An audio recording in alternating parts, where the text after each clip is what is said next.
Before we begin reading, we're going to review the blue text box questions on the right. Number 1. What is latifundia? Number 2. What change did Marius make to the army? Number 3.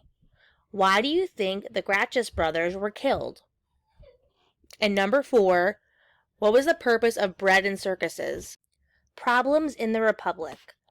Even though Rome's armies were doing well in other parts of the world, Rome had problems at home.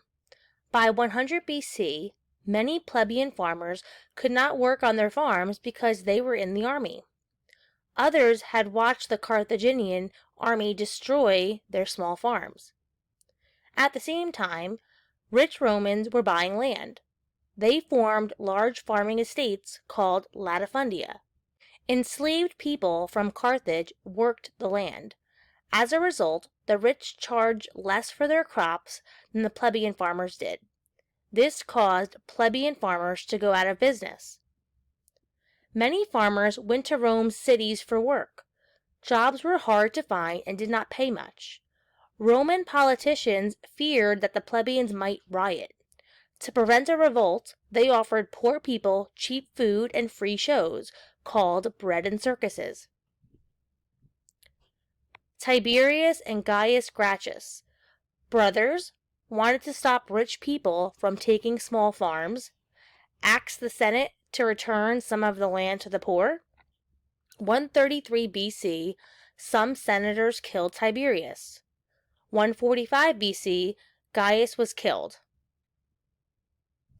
Two brothers, Tiberius and Gaius Gracchus, wanted to stop the rich from taking small farms. They asked the Senate to return some of the land to the poor. Many senators were against the idea. In 107 BC, a military leader named Marius became consul. Until then, only men who owned property served in the military. They did not get paid. So Marius paid the men who had no land to serve as soldiers. He also promised to give them land. This weakened the government. The soldiers felt more loyalty to the general who paid them than to the republic. This gave generals a lot of power. In 82 BC, General Sulla forced Marius and other generals out of Rome. He made himself dictator. Sulla had shown other generals how to use their armies to grab political power. For the next 50 years, civil war tore Rome apart.